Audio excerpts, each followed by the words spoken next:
Auto von Guericke. Otto von Guericke. Otto von Guericke एक प्रसिद्ध भौतिक शास्त्री, इंजीनियर और दार्शनिक थे। इन्होंने वायुपंप का आविष्कार किया। इस पंप की सहायता से उन्होंने निर्वात, वैक्यूम तथा जल में और सांस लेने में वायु के महत्व का अध्ययन किया। इनका जन्म एक धनी परिवार में हुआ था तथा शिक्षा लाइप्जिग विश्वविद्यालय में। सन 1621 में जेना विश्वविद्यालय में इन्होंने कानून का अध्ययन किया और सन 1623 में लीडन विश्वविद्यालय में उन्होंने गणित और यांत्रिकी का अध्ययन किया। सन 1631 में वे स्वीडन के गुस्तावस-11 गुस्तावस II की सेना में इंजीनियर नियुक्त हुए। सन 1646 से 1681 तक वे मग्डेबर्ग के मेयर पद पर और ब्रेंडनबर्ग के मजिस्ट्रेट पद पर आसीन रहे। उनके मेयर बनने की कहानी बड़ी ही दिलचस्प है। सन 1618 में जर्मनी में एक भयंकर युद्ध छिड़ गया, जो लगभग 30 वर्ष तक चला। ओटो वान ग्वेरेके ने इस युद्ध में अपना बहुत योगदान दिया। वे गणित तथा यांत्रिकी के एक कुशल इंजीनियर बन गए। फिर भी युद्ध में उनके पक्ष की पराजय हो गई। शत्रु ने मग्डेबर्ग पर कब्जा कर लिया और नगर को बुरी तरह नष्ट कर दिया। उस युद्ध में लगभग 30,000 व्यक्ति मारे गए। सौभाग्यवश गौके मौत से बच गए। बाद में उन्होंने तगा का पुनः निर्माण करने में बहुत मदद की और उन्हें नगर का मेयर बना दिया गया। इस पद को वे 35 वर्षों तक संभाले रहे। मेयर के जिम्मेदार पद पर होने के नाते वे बहुत ही व्यस्त रहते थे, लेकिन विशेष रुचि होने के कारण वे वैज्ञानिक अनुसंधानों के लिए कुछ न कुछ समय निकाल ही लेते थे। उन्होंने कहीं एरिस्टोटल का ये कथन कि सिद्धांत पूर्ण निर्वात असंभव है, पढ़ा था। उन्हें ये कथन एक चुनौती के रूप में दिखाई दिया। उन्हें पता था कि गैलीलियो ये सिद्ध कर चुके हैं कि वायु में भार होता है। वे टॉरिसेली द्वारा वायुदाबमापी पर किए गए प्रयोगों से भली भांति परिचित थे। इन सब अनुभवों के आधार पर सन 1650 में निर्वात पैदा करने के लिए उन्होंने एक वायुपंप का आविष्कार किया। इस पंप से काफ़ी ऊंची सीमा तक निर्वात पैदा हो जाता था। उन्होंने इस पंप को कुछ दूसरे प्रयोगों के लिए भी प्रयोग किया। उन्होंने ये सिद्ध करके दिखाया कि किसी निवांत कक्ष में बजने वाली घंटी की ध्वनि बाहर सुनाई नहीं देती है। इस तथ्य से उन्होंने ये सिद्ध किया कि प्रकाश तो निर्वात से होकर गुजर सकता है, लेकिन ध्वनि निर्वात से होकर नहीं गुजर सकती। उन्होंने ये भी प्रदर्शित किया कि निर्वात में मोमबत्ती नहीं जल सकती और जीवित जानवर भी कुछ ही देर में मर जाते हैं।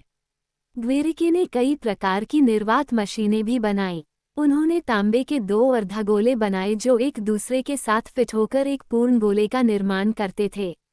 इनको मग्डेबर्ग के अर्धगोलों के नाम से जाना जाता है। इन गोलों की सहायता से वान ग्रबोर्के ने रेजेंसबर्ग में बादशाह फर्डिनंद III के सामने निर्वात की विशाल शक्ति का प्रदर्शन किया।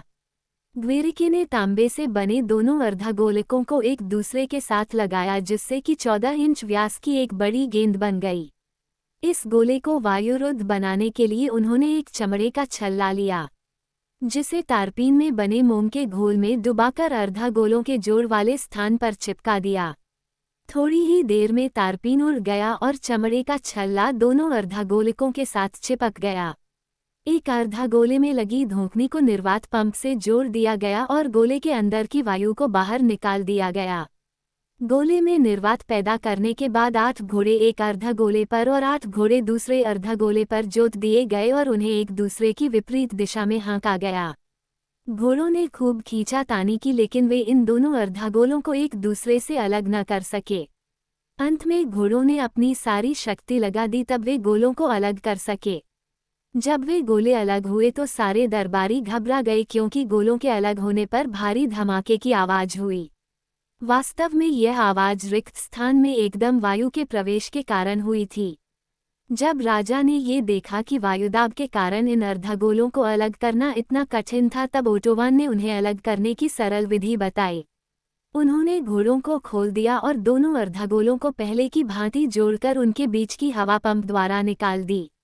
इन्हें अलग करने के लिए उन्होंने एक गोले पर लगी टोंटी घुमा दी, जिससे गोलों में वायु तेजी से प्रवेश कर गई और गोले आसानी से एक दूसरे से अलग हो गए। इसके बाद उन्होंने बड़े गोलों से इसी प्रदर्शन को दोहराया।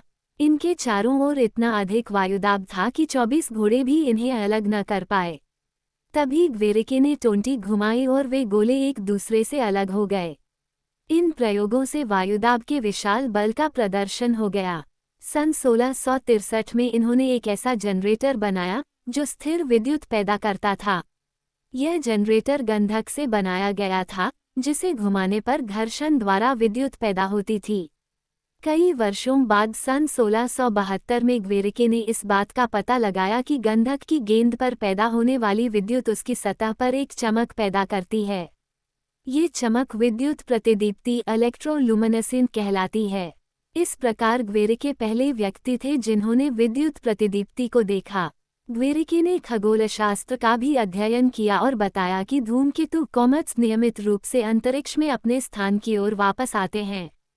जब वे 80 वर्ष के थे तो पदमुक्त होकर वे हेम्बर्ग में वापस चले गए और वहीं सन 1686 में इस महान वैज्ञानिक का देहांत हो गया।